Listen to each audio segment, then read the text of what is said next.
Hello friends, কেমন আছেন সবাই? বনিস কিচেনে সবাইকে স্বাগতম। তো থাম্বনেল দেখে সবাই অবশ্যই বুঝতেই পারছেন যে আজকের রেসিপির নামটা কি। তো আজকের রেসিপি হলো চিকেন মালাইকারি। চিংড়ি মাছের মালাইকারির মতন আমারও শখ হলো যে একটু চিকেনের মালাইকারি করলে কেমন হয় দেখা যায়। তো এর জন্য প্রথমে কি করছি, তেল গরম করে নিয়ে চিকেনগুলোতে নুন আর হলুদ মাখিয়ে রেখে দিয়েছিলাম 10 থেকে 15 মিনিট মতো। সেই নুন আর হলুদ মাখানো চিকেনগুলোকে ভাজা করে নিচ্ছি। যেমন করে মাছ ভাজা হয় ঠিক তেমন করেই ভেজে নিচ্ছি। খুব বেশি ভাজবো না, একদম মুচমুচে ভাজা করার কোনো দরকার নেই। একটু কম ভাজা হলেই হবে, একদম মাছ ভাজার মতন কড়া ভাজার মতো হবে না, অল্প একটু ভাজা হলেই হবে। তবে একেবারে খুব কাঁচাও নয়, মিডিয়াম গোছের ভাজা। এদিকে একটা বাটিতে নিয়ে নিয়েছি 4 চামচ মতো পোস্ত, 8টা মতো আমন্ড বাদাম আর 4টে কাঁচা লঙ্কা। এগুলো আমি মিক্সিতে পেস্ট করে নিচ্ছি। আর এদিকে আমি ভেজে নিচ্ছি আলু। আমার কর্তামশাই বড্ড আলু পছন্দ করেন। এরপর আলুগুলো তুলে নেওয়ার পর যে তেলটা থাকছে এই তেলটা দিয়ে বাকি রান্নাটা হবে। এদিকে আমি একটা মশলা নিয়ে নিচ্ছি। এখানে ফোড়নের জন্য কিছু মশলা নিয়েছি, সেগুলো পরে বলছি। আর নিয়েছি পেঁয়াজ কুচি, লঙ্কা কুচি, রসুন বাটা, আদা বাটা, জিরে গুঁড়ো, ধনে গুঁড়ো, টমেটো আর গরম মশলা আর একটু ঘি, গরম মশলা, টমেটো সেটা এখানে নেই, ওগুলো আমি পরে দেব। এদিকে আমি ফোড়নে দিয়ে দিলাম তেজপাতা, শুকনো লঙ্কা, 4টে ছোটো এলাচ, 4টে লবঙ্গ, 1 টুকরো দারচিনি, স্টার ফল আর জয়িত্রী। এগুলোকে দিয়ে ভালো করে ভেজে নিয়ে এর মধ্যে আমি দিয়ে দিয়েছি পেঁয়াজ কুচি। পেঁয়াজ কুচিগুলোকে দিয়ে বেশ ভালো করে কিছুক্ষণ ভাজা করতে হবে। পেঁয়াজের কালারটা যতক্ষণ না পর্যন্ত ব্রাউন হয়ে আসছে, ব্রাউন হয়ে না আসা পর্যন্ত আমি পেঁয়াজগুলোকে খুব সুন্দর করে ভেজে নেব। এরপর দিয়ে দিচ্ছি রসুন বাটা। এখানে প্রায় 3 চামচ মতো রসুন বাটা আছে। 3 চামচ মতো রসুন বাটা দিয়ে এটাকেও ভালো করে নেড়ে চেড়ে নিতে হবে। এর মধ্যে দিয়ে দিয়েছি কাঁচা লঙ্কাগুলো। রসুন কুচির সাথে সাথেই আমি দিয়ে দিয়েছি 4টে মতন কাঁচা লঙ্কা। এই কাঁচা লঙ্কা দিয়েও এগুলোকে ভালো করে ভাজতে হবে, নাহলে একটা কাঁচা গন্ধ থেকেই যায়। যেহেতু এখানে কোনো শুকনো লঙ্কার ব্যবহার হচ্ছে না, তো কাঁচা লঙ্কার পরিমাণটা বেশি করে দেওয়া আছে। এবার এখানে আমি দিয়ে দিয়েছি 3 চামচ পরিমাণ আদা বাটা।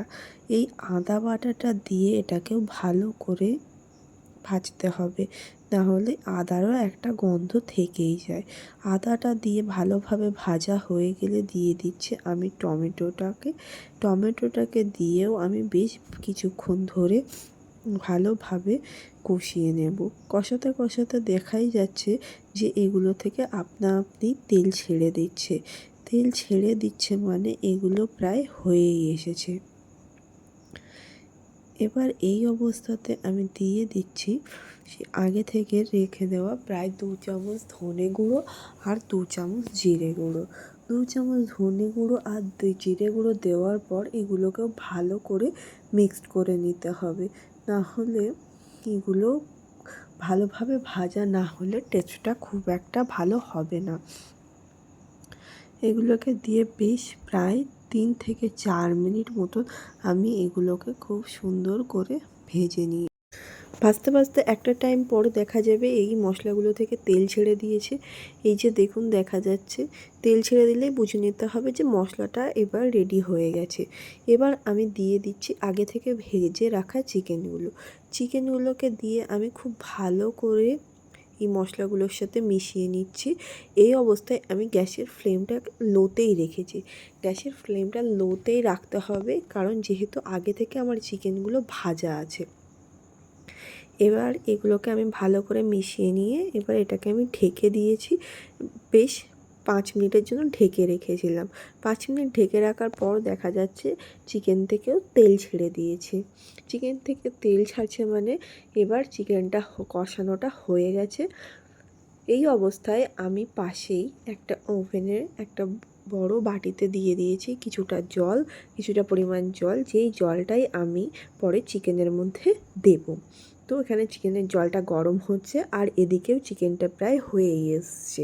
এবার আমি দিয়ে দিচ্ছি জলটা দেওয়ার পর এটাকে আমি আবারও ঢেকে দিয়েছিলাম বেশ কিছুক্ষণের জন্য, যাতে এটা ভালোভাবে ফুটে যায়।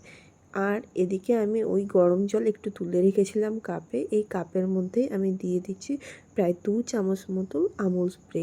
এখানে আমুল স্প্রের পরিমাণটা একটু বেশিই আছে। এবার এদিকে কড়ার ঢাকাটা খুলে দেখছি যে চিকেনটা ভালোভাবে ফুটতে শুরু করে দিয়েছে। তো এবার আমি এর মধ্যে দিয়ে দিচ্ছি আমন্ড আর পোস্তর পেস্টটা দিয়ে আমি এটাকে খুব ভালোভাবে মিশিয়ে নেব। এবার এরপরে যখন আবার খুব সুন্দর করে ফুটতে শুরু করে দিয়েছে, তখন আমি ঢেলে দিচ্ছি ওই আমুল স্প্রে মিশ্রিত জলটা। এখানে আমুল স্প্রের পরিবর্তে আপনারা নারকেলের দুধ ইউজ করতে পারেন, তাতেও কোনো অসুবিধা নেই, ওটা দিলেও টেস্ট খুব সুন্দর হয়।